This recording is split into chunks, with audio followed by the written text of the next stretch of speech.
계속해서 사도행전 말씀을 드리겠습니다. 이제 기독교와 유대교의 충돌, 또 기독교와 헬라 철학의 충돌. 자, 오늘 보면 다양한 사람이 나오는 17장에는 여기 귀부인도 나와요. 또 그 당시 사회의 하이 레벨, 좀 높은 상류층 사람도 나옵니다. 그 가운데 복음을 잘 받아들인 사람이 있고, 또 받아들이지 않는 사람이 있고. 자, 그 다음에 뒤에 보면 이제 18절에 어떤 에피쿠로스 철학 학파를 말하고 스토이고 철학자들도 바울과 쟁론할세라고 되어 있죠. 제논이 만든 학파인데 이런 학파 철학자들과 대화하는 장면이 나옵니다. 그러니까 여기 이제 회당은 헤브라이즘의 핵심이죠. 그죠? 그래서 이 회당을 좀 말씀드리면은 로마에 의해서 유대교가 이스라엘이 멸망당했죠. 그죠? 파괴되죠. 그러면서 이제 한마디로 식민지가 되죠. 그러면서 성전이 파괴되니까 뭐가 무너져요? 제사 의식이 무너집니다. 그러면 이게 신학적으로 굉장히 문제가 돼요. 제사를 통해서 죄가 용서받는다고 믿었잖아요. 동물이 내 대신 피를 주고 죽어놓으셨어. 근데 이게 깨져버리면 어떻게 우리는 죄 용서받는 거야? 그래서 이때 이제 랍비들이 모여서 신학을 새롭게 정립합니다. 더 이상 성전의 제사가 우리 속죄하는 게 아니라는 교리를 저렇게 나름대로 자기 종교의 어떤 교리를 만들어요. 그러면서 대신 성전에서 제사를 드리지 않고 거기서 예배의식, 오늘날 이게 기독교에도 영향을 미친 거죠. 예배의식이 만든 그게 회당 예배입니다. 회당 이제 여기서 종교적 행사를 갖게 되는 거예요. 그러니까 재밌죠. 그 사람들은 예를 들어 모세법이 최고야, 진리야, 이걸 어기면 안 돼. 근데 모세법 들어가면은 제물을 바쳐야 돼. 성전은 필수적입니다, 그죠? 근데 로마에 의해서 무너져 버리니까 성전 제사를 못 드리니까 자기 나름대로 또 교리를 바꾸는 거죠. 재밌잖아요? 그 진리로 고수했던 그걸 바꿔야 돼. 할 수 없는 거예요. 자, 그래서 교리는 바뀌어질 수가 있다 그런 얘기입니다. 이렇게. 자, 그런데 어쨌든 그래서 회당 중심의 예배를 바뀌게 돼요. 그럼 이제 성전이 필요가 없는 거예요. 그래서 회당을 붙여놓고 1년 가는 곳마다 디아스포라 호텔 유대인들이 신앙센터가 바로 센터가 회당이었습니다. 자, 바울은 선교할 때 이걸 이용하는 거예요. 가는 것보다 먼저 어딜까요? 회당을 갑니다. 왜? 접촉점이 있어요. 왜? 그들은 구약을 믿지 않습니까? 이 바울 당시에도 신앙은 없었습니다. 그죠? 편지, 바울이 보낸 편지, 사도 베드로가 보낸 편지가 나는 신앙이 되는 것이지. 그 당시에는 신학 성경이 없었어요. 저 구약만 가지고 하는 거예요. 여기에서 바울이 구약에 탁탁탁 말씀을 끄집어내서 예수 그리스도가 바로 메시아다, 그리스도다, 이걸 증명하는 것이죠. 많이 이용했겠지만, 이사야 50장이라든가 여러 성경에 예수님의 탄생, 여러 가지 이런 다 본문까지 끌어내가지고 천연 탄생 다 설교했겠죠. 아니면 다윗의 시편, 20편 같은 것, 구약 예언된 이사야의 수많은 예언들 다 끄집어내 설교했겠죠. 그러자 유대인들 가운데 갈라져요. 예수님 정말 메시아다 믿는 사람이 있고 또 안 믿는 사람이 있고, 그러면서 이게 회당장을 구속한다든가 핍박을 가하게 되죠. 그런 장면이 기록되어 있습니다. 근데 이때 바울의 핵심 강조한 게 뭡니까? 예수님이 그리스도라고 했습니다. 그리스도가 무슨 뜻이에요? 하메시아, 메시아다. 그 바로 메시아다 그 뜻입니다. 기름 부음 받은 자. 여기 사상이 이사야 61장에 하나님이 신을 부어서 보내서 해방시킨다. 신인의 개념과 연결시키죠. 이게 누가복음 4장에서 그들을 인용합니다. 예수님께서 그것이 내게 이르렀다는 것이죠. 그게 희년의 세상이 해방의 세상이에요. 해방. 종을 다 놓아주고 자유케 하는 겁니다. 그래서 포로된 자를 자유케 한다. 또 소경이 눈을 뜨게 되고 귀머리가 귀를 주고 다 질병에서 회복이 돼, 치유가 돼. 그것이 바로 희년의 세상이고, 희년의 세상이 누구에게? 바로 메시아가 이루어진다는 것이죠. 그게 접속되어 있는 거예요. 자, 그래서 예수님께서, 바울이 회당에 그걸 전하는 거예요. 바로 그 오신다 하는 그리스도가 예수님입니다. 그러면서 예수님이 자기 하신 일도 설교했겠지. 예수님이 주로 하신 일이 뭡니까? 소경이 눈을 뜨게 하고, 귀머리 귀 열리게 하고, 봉을 말하게 하고, 온갖 병들을 고치며. 왜 이게 중요한 걸 알겠죠? 이게 왜 이사야에서 이런 것이 다 메시아가 오시면 이런 일을 하신다고 예언되어 있고, 예수님께서 왜 그런 일을 주로 하셨는가? 왜 소경의 눈에다가 진흙을 발라 침을 탁 발라가지고 신랑을 씻으라 했어요? 다 이사야 9장. 흑암의 백성들이 빛을 본다는 말씀. 그 신라함 뜻이 뭐예요? 보냄을 받은 자라고 그러죠. 이 보냄을 받은 자 사상이 메시아입니다. 그게 바로 이사야 61장에 하나님이 신을 부어서 파손 보내서 보낸 자를 자유케 한다. 이게 그게 예수님께서 간접적으로 내가 메시아라고 증명한 게 바로 실로암에 그 소경을 보낸 것이죠. 그럼 왜 진흙을 밟느냐? 진흙이라는 것은 하나님께서 창조의 도구가 진흙이었습니다. 인간의 재료가 또 진흙이에요. 인간을 재료할 때 인간은 원래 재료를 사용하신 거예요. 그것은 내가 창조자 구약의 여호와 하나님이다 그 뜻이에요. 그 다음에 진흙은 무슨 색이에요? 거의 검정 어두운 색 아닙니까? 그걸 씻을 때는 밝아지죠. 어두운 백성들이 빛을 본다는 것이죠. 실로암에 가서 씻으라고 했잖아요. 그것은 내가 메시아라는 것을 증명한다 그러죠. 이것은 토라를 공부하면 모릅니다. 일반 신학자들 전에 모르는 얘기고요. 듣는 분들은 처음인데 이렇게 생각이 드실 거예요. 그런 배경이 깔려 있는 겁니다. 그래서 우리 토라를 공부해야 되고 1년에 배경과 자성을 공부해야 됩니다. 문자 하나, 단어 하나 아는 히브리식, 히브리 공부하는 지금 구약은 이런 건 다 몰라요. 배경을 알아야 돼요.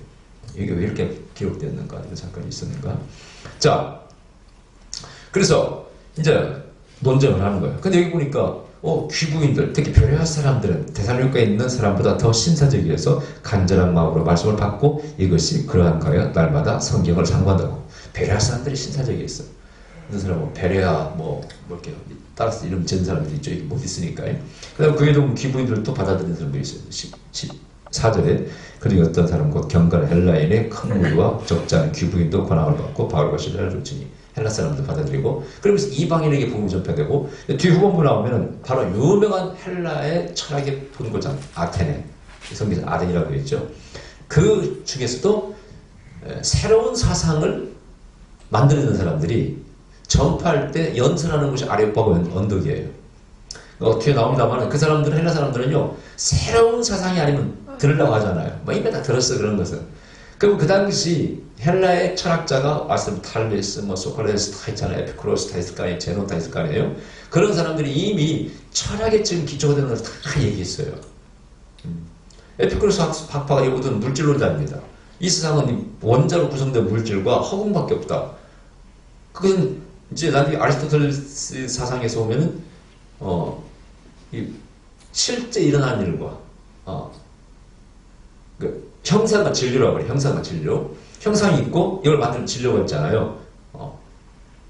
그 다음에 이제 우리 동양 철학에서 말이죠. 색즉시공 공즉시. 색이 곧 공이고 공이 곧 색이다. 그때 그 색이 물질의 색을 말해요. 보이는 세계. 공은 보이지 않는 허공. 그러나 이것이 없는 게 아니에요. 뭐가 있으나 그게 뭐라고 다 규정할 수 없는 깊은 넓은 세계를 공이나 허라 이렇게 말합니다. 동양 철학에서. 그런 것이 동양과 서양이 서로 다 이미 이때 사상이 있었어요. 이렇게.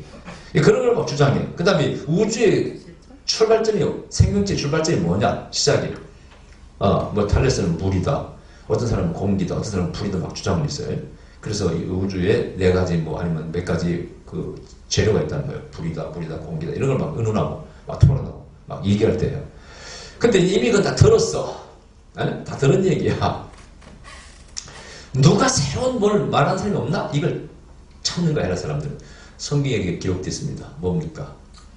요한복음 12장에 예수님께 헬라의 무리들이 찾아와서 뭘 물었다고 되어 있어요. 뭘 물었을까?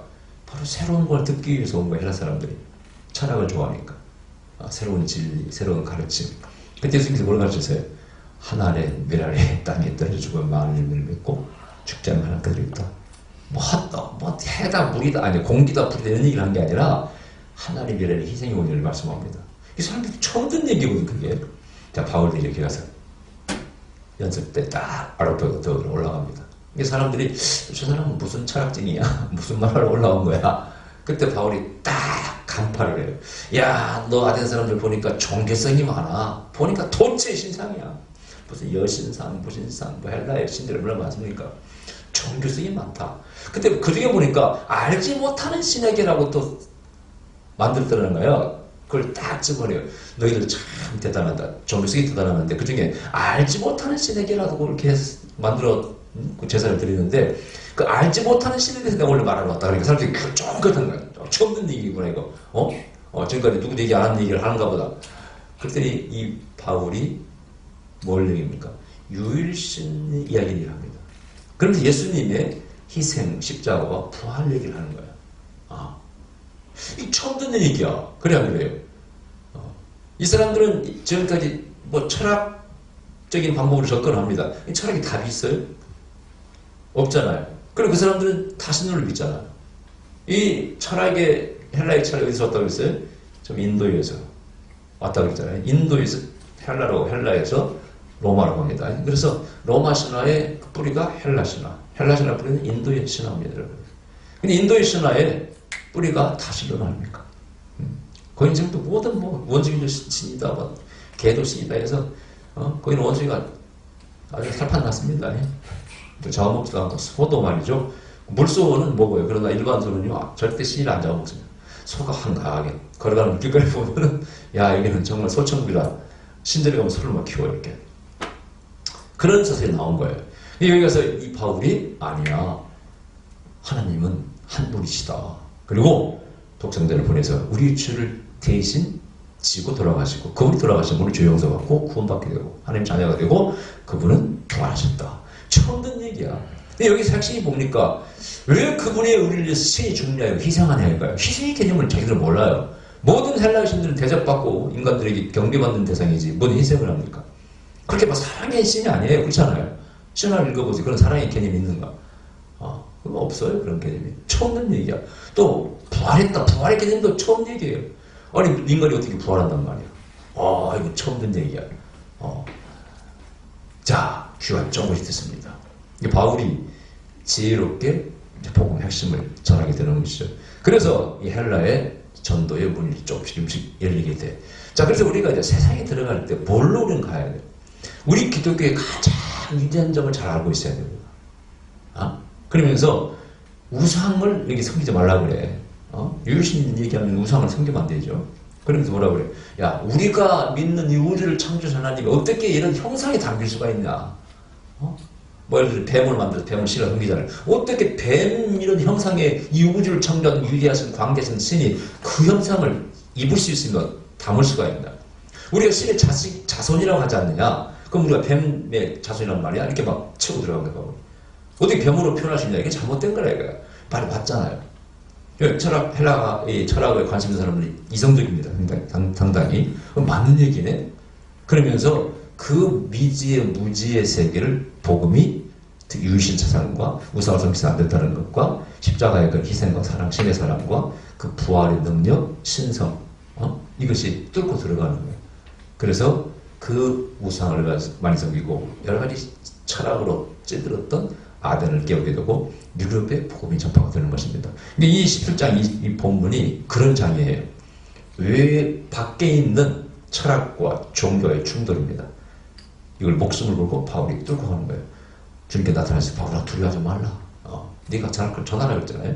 자, 뒤에 이제 18절에 나옵니다만은 그래서 바울이 이방 세계에서 복음을 전하게 돼요. 24절에 보니까 우주와 그 가운데 있는 만유이신 신께서는 천지의 주지신이 손으로 지은 전에 계시지 아니하시고 또 무엇이 부족한 것처럼 사람의 손으로 섬김을 받으시는 것이 아니니 이는 만민에게 생명과 복과 만물을 친히 주시는 자이시니라. 인류의 모든 족속을 한 혈통으로 만드사. 자, 유일신 사상입니다. 한 체계, 원 패밀리를 얘기하는 거예요. 온 땅에 거하게 하시고 저희의 연대를 정하시며 거주의 경계를 하셨으니 이는 사람으로 하나님을 더듬어 찾아 발견하게 하려 하심이로되 그는 우리 각 사람에게서 멀리 떠나 계시지 아니하도다. 그러면서 하나님으로 함께 하신다는 걸 임마누엘을 가르칩니다. 근데 헬라 사람들은 그 당시에 되게 이신론이라고 그래요. 이 우주를 만들어 놓고 신은 떠나 간섭도 안 한다. 이렇게 믿었어요. 그러나 이 기독교 복음은 아니야. 하나님 함께 하셨다는 거예요. 그게 임마누엘 예수 이 땅에 오신 거 아닙니까? 그럼 우리가 기독교 복음을 전할 때 첫 번째 강조할 것이 뭡니까? 유일신 세상입니다. 그 다음에 하나님은 사랑입니다. 신이 인간을 섬기는 존재라는 거예요. 사랑하게 신이 존재한다는 거예요. 사랑의 대상이라는 거예요. 아멘? 그게 바로 십자가의 예수님 아닙니까? 그래서 그분은 부활하시고 신성을 드러내면서 하나님이 진짜 맞다는 것을 표적을 보여주신 것이고 그 다음에 하나님 우리를 버린 것이 아니라 증거를 사랑하시고 우리를 인도하시고 함께 하신다는 겁니다.